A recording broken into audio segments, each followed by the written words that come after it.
Hello everyone and welcome to Future News Daily, where I bring you the latest advancements in technology, longevity, science, medicine, and AI. Today is Friday, February 3rd, 2023. Don't forget to like, subscribe, and hit the notification bells. And with that being said, let's get started.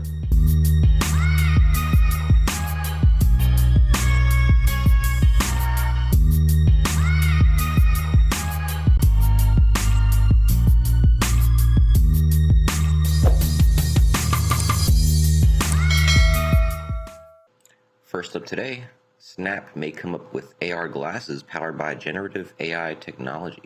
So Snap, the parent company of Snapchat, has hinted future AR glasses powered by generative AI technology during its fourth quarter earnings call on Tuesday. Snap CEO Evan Spiegel agreed that there were numerous opportunities to use generative AI to improve Snap's camera in the near future.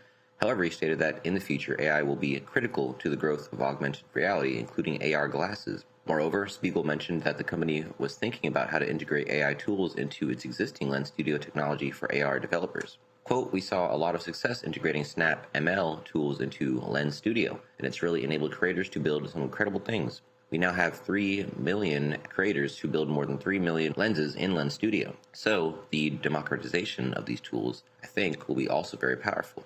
Though Snap's photo and video recording glasses, or spectacles as they call it, have not broken any sales records, the company continues to develop the product. So I guess it never left to see. That's how unsuccessful it's really been. I didn't even know they were still around. The latest version, the Spectacles 3, goes beyond standard photo and video recording by including new tools such as 3D filters and AR graphics. Spiegel speculated that AI could have an impact on this product as well, due to its ability to improve the AR development process. If we think longer term, 5 years, this is going to be critical to the growth of augmented reality. So today, if you look at AR, there's just a real limitation on what you can build in AR because there's a limited number of 3D models that have been created by artists. We can use generative AI to help build more of these 3D models very quickly, which can really unlock the full potential of AR and help people make their imagination real in the real world. Meanwhile, Snap shut down its camera application for Mac and PCs on January 25th, and Snap Camera allows users to apply filters to their faces while they're on video conferences, calls, etc. So hope this gets them where they were trying to go. I know they didn't do nearly as well as they thought, and that was kind of when, Snap was bigger than it was now anyway, so this could be what they need to bring them back for their second wind, so to speak. Moving on. New nanoscience could present a massive leap forward for photonic quantum computing.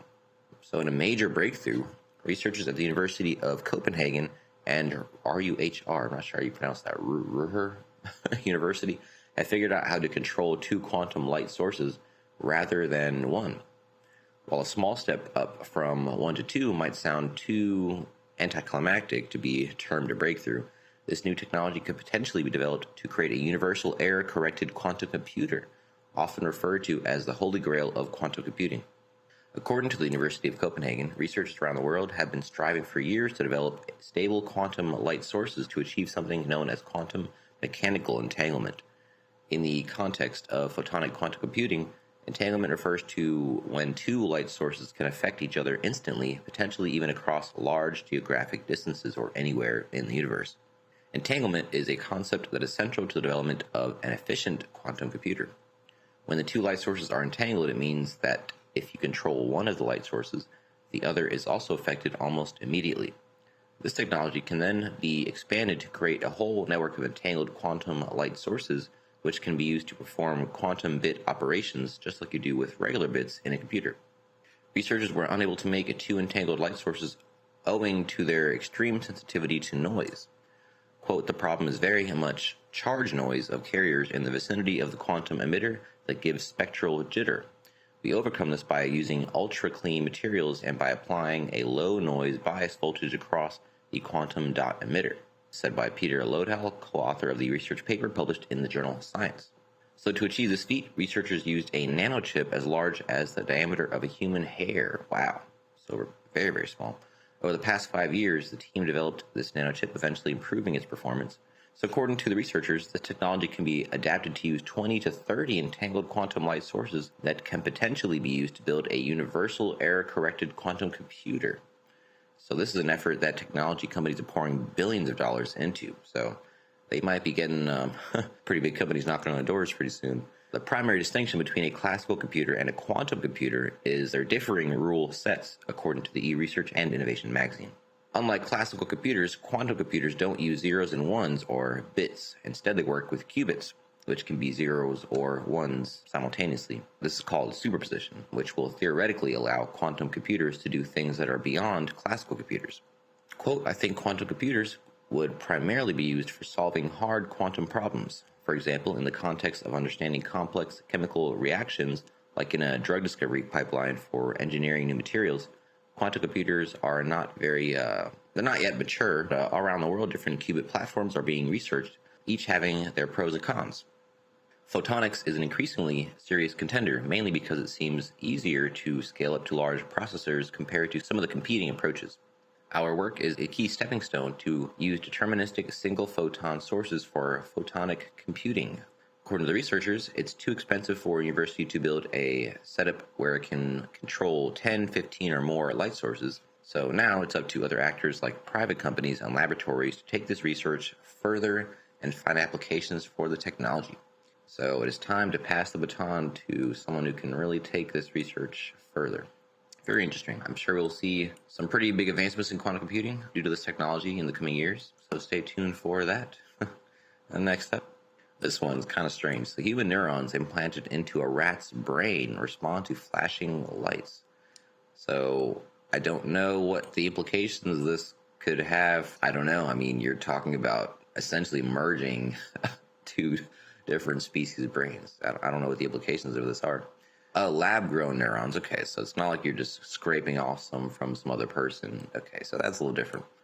Lab-grown neurons were transplanted into the brains of rats with damaged visual cortexes. After 2 months, the neurons responded when the rats saw flashing lights. So the rat brain is of course in the red, and the neurons are on the top right over here. So the first cultured human stem cells, which can develop into many different types of cells, for 80 days so that they formed a three-dimensional tissue culture of brain cortex cells. These make up the outer layer of the brain and play a key role in several functions, such as vision. Next, the team removed a portion of the visual cortex in 46 rats before transferring the organoids to these damaged cortices. The rats were studied for 3 months. After 2 months, the organoids started to show a neuronal response. This was measured by putting an electrode into a transplanted organoid while the rat watched a series of images on a screen. One set of images consisted of flashing lights, while another had alternating black and white lines in various orientations, such as horizontal and diagonal. The organoid's neuronal response altered alongside the flashing lights, and depending on the orientation of the black and white lines, this suggests that the neurons were integrating into the rat's brains and taking over some of their visual systems functioning. In another part of the experiment, the researchers compared the rats that had transplanted organoids with those that had no visual cortex damage. The neuronal responses were relatively similar, but fewer neurons responded to the lights in the rats with the organoid transplants than in their undamaged counterparts. The researchers didn't measure whether the organoid transplants improved the rat's vision, though. Quote, there's definitely still room to go in terms of understanding what the factors that control this integration and how might we be able to optimize this integration. The next step is to repeat this experiment by removing other cortices in a rat's brain, such as its motor cortex. We hope this study moves us in the direction of restoring function using these organoids and eventually leads us to, in the long term, transplanting organoids into patients with brain injuries. So hoping that these stem cells just basically fill in those damaged areas. That is very interesting, because I was thinking this whole time, what are the real use cases here? Forgetting how similar, of course, rats are to humans, like what, 93% or more? So, yeah, assuming, say, you had a human with, say, brain damage or damage correlated to visual cortex or what have you, or motor functioning, and they just add some lab-grown stem cells in, on top, and it actually heals that area, that's quite a feat. That would be massively revolutionary for traumatic brain injuries, of course. Moving on to the last one of today. NASA and IBM team up to develop AI-based models to spur new Earth discoveries. So another output from this collaboration is expected to be an easily searchable corpus of Earth science literature. NASA and IBM have collaborated to develop artificial intelligence-based models that will make it easier to mine vast data sets to advance scientific knowledge about Earth and help the world to adapt to a changing environment. Hopefully this is an open database that we can all benefit from. The joint work will apply AI foundation model technology to NASA's Earth-observing satellite data for the first time. Foundation models are types of AI models that are trained on a broad set of unlabeled data, can be used for different tasks, and can apply information about one situation to another. Quote, the beauty of foundation models is that they can potentially be used for many downstream applications. Quote, building these foundation models cannot be tackled by small teams. You need teams across different organizations to bring their different perspectives, resources, and skill sets. One project will train an IBM Geospatial Intelligence Foundation model on NASA's harmonized Landsat Sentinel-2 or HLS dataset, a record of land cover and land use changes captured by Earth-orbiting satellites. By analyzing satellite data to identify changes in the geographic footprint of phenomena such as natural disasters, cyclical crop yields, and wildlife habitats, this model technology will help researchers provide critical analyses of our planet's environmental systems. Another output from this collaboration is expected to be an easily searchable corpus of Earth science literature.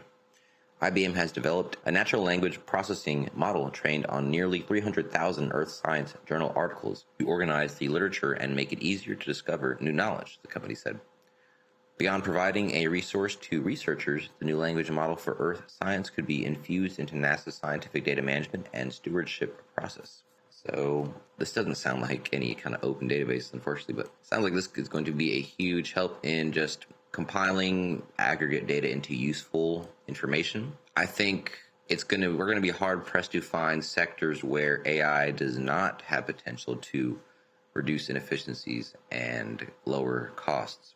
Maybe because of the AIs that are coming out today, we have a different impression of the potentiality that they could be down the road because of where we thought they would jump to automatically. Thinking about how we thought about it before we had it, we were so intimidated by it, thinking that it would be something different than from what it is now, like artificial general intelligence as opposed to a specialized AI that can do a specific task. That's more what we're seeing. I don't know if that kind of model will ever be able to translate into that AGI model. If not, then we have nothing really to worry about, right? So anyway, that is the last article I have for you today. Don't forget this video is for educational purposes only.